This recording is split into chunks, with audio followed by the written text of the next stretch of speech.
Stars, according to Rebecca English of the UK's Daily Mail, earlier this week, Kate has been sailing and cycling this summer and now plans to go grouse hunting while at Balmoral in Scotland this month.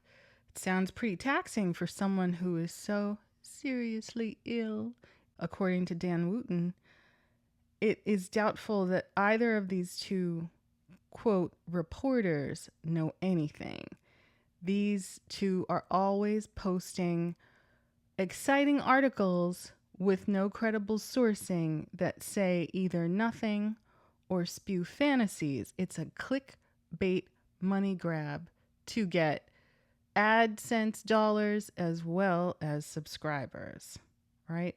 These are the same two that were bragging about Kate swimming in freezing cold waters in pitch darkness not long ago. It is very odd still. These two Royal Rota reporters just pump out whatever narrative suits them and Kensington Palace for the day. It's almost like word salad meets Mad Libs meets AI. If there was an important tennis match, Kate would arrive looking vibrant in a designer dress with plenty of energy to take on the good day. Clearly, Kate is choosing to attend her favored recreational and glamour events and to ignore her charities. That is her work. The charities. She could do a pre-recorded message for her charities on any day she feels well. She doesn't. And maybe the public could understand her approach to her lack of working better if she made clear what illness she is fighting. However, the taxpayers who fund her position have no idea what context to put her illness in. If the Princess of Wales is ill, then Kensington Palace PR is doing her a huge disservice. We don't have any idea why she is not highlighting cancer charities, cancer nurses, support from Macmillan, anything. It's rude and unpleasant not to latch on to the charities and the help that is out there for ordinary people.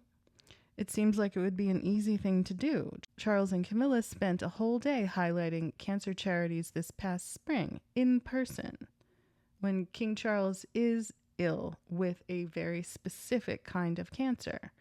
The fact is that members of the monarchy are funded by taxpayers. They have a responsibility that the general public doesn't have regarding disclosure of information. This entire Gone Girl debacle has been handled so poorly. I can't believe the level of ish show it's been allowed to become.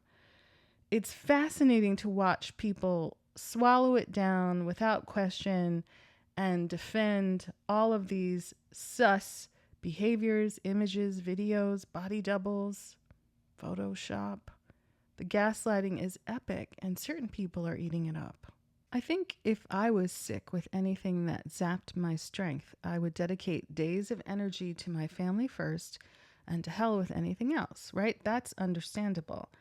However, I would also be more than willing to disclose the facts and lend my voice to organizations that have cared for me or that do work around my illness, the doctors, the hospitals, the Filipina nurses, any cancer charity, the National Health Service, right? Fundraising for research, for cancer in general if you don't want to disclose the particular illness. Again, the monarchy has a responsibility to the public they serve. None of them have an obligation to remain active, working members of the royal family. They aren't prisoners. So if they are in it, then they should operate with a certain degree of transparency, accountability, and responsibility. Transparency and support for charitable work seems like a very minor trade-off for getting to keep your plundered colonizer wealth. I really don't disagree with well-deserved criticism of the royal family. I just have close relationships with people who have been accused of not being sick just because they don't look and act sick enough, and that is very damaging to their mental health. So we can be hesitant to level such accusations. However, Kate Middleton has a 20-year track record of not liking work. The Queen was 95 and doing 5 times as much work whilst having cancer. The monikers Duchess Doolittle and Lazy Katie haven't come out of nowhere. And let's remember that Dan Wooten is the same, quote, journalist who made a deal with Willie and Chuck to stop publishing stories about Rose Hanbury and her Peggy adventures with Willie, and instead feed the Ginger Prince and his wife to the Karen hyenas and hungry UK racists that we see running wild in the streets these days. If you're sick, you don't go to friggin' Wimbledon, of all things. You don't go out in bright sunlight. You don't run around looking tan, either from sun tanning or artificial tanning. It is very much not recommended.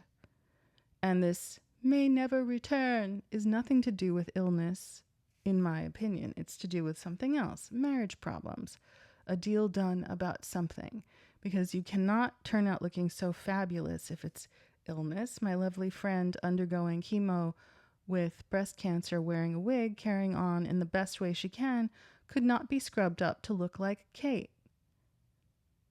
Some people say, oh, it's down to makeup and cosmetic procedures and AI or Photoshop, perhaps, but the energy level, the cherry picking of what kinds of events to attend, it's as suspicious as this journalist.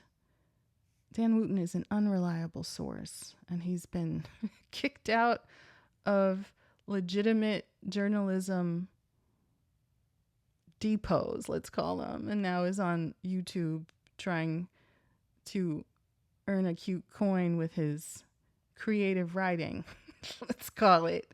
We can't minimize the devastating toll that cancer and chemo can take on a person's health, but Kate's been seen at events she enjoys, like Wimbledon, like Trooping the Color. She's not bedridden or anything. She's apparently sailing and going to go hunting grouse and cycling. If you have the energy to do those things, you have the energy to work. Am I wrong? Argue with me. To say she'll never return to the public eye as opposed to taking on a reduced schedule until she's 100% better means something. And it doesn't necessarily mean, some people are like, oh, is she terminal? Oh, Concha Calleja said she's going to have another surgery in September. I don't think that the set of images that we have seen since the beginning of the year match the medical rumors we're hearing. And I remain steadfastly curious to see what actually turns out to be the case about this whole situation. Reminding people of how ill Kate is putting the idea out for the future that Kate may never return to public work, right? She's been more than half out for more than half a year. And honestly, I think we'll see very little of Kate in the future, just the necessary state occasions and favored occasions when she has to turn up. And by the time this happens, the public will be used to it. And in a way, the cancer diagnosis or preventative cancer or cancer story or TV cancer has served the purpose of putting the cat on the roof.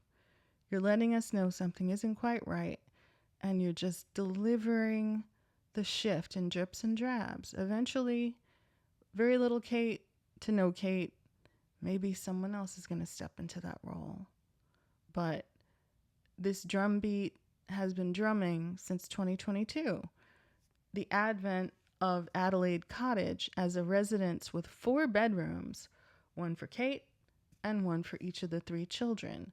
A tiny affair, not an estate befitting the wife of the king-to-be and the mother of the future heir. Is that what the pressure on Royal Lodge is? The occasional effort to encourage Andrew out of the door of Royal Lodge into a more modest estate? Rumor has it King Charles is trying to move Andrew into Frogmore Cottage, which was a gift from Elizabeth to Prince Harry and his family. You know, so rich, but you're robbing your own son to pay off your sus brother. But guess who's at Balmoral? Not Harry, Andrew, and his whole family, according to published reports. Some people are calling Kate Middleton's Gone Girl act one of the worst PR disasters of all time.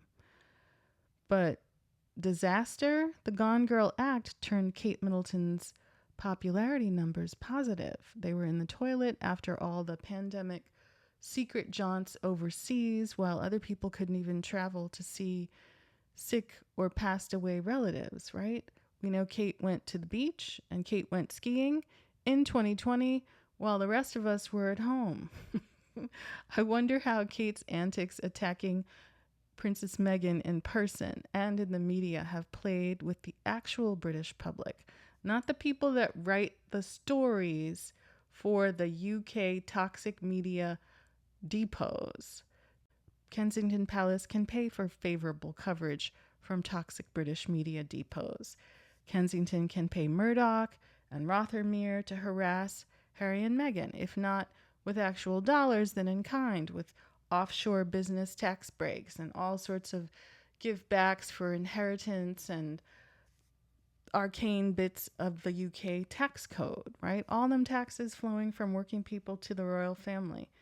Billionaires, the 6th largest landowner in the world, and they need tax money from the regular Joes that are getting themselves in trouble at these race riots all over the UK. Kensington Palace clearly pays for bot farms that harass anyone that posts about Will and Kate. Oh, we get 100 comments in a day. Kensington can pay for outfits, wiglets, Photoshop, body doubles, AI, but the taxpayer in the UK knows what all this BS costs their families, costs the National Health Service, and the taxpayer ultimately knows the return on investment they are not receiving 13 years on.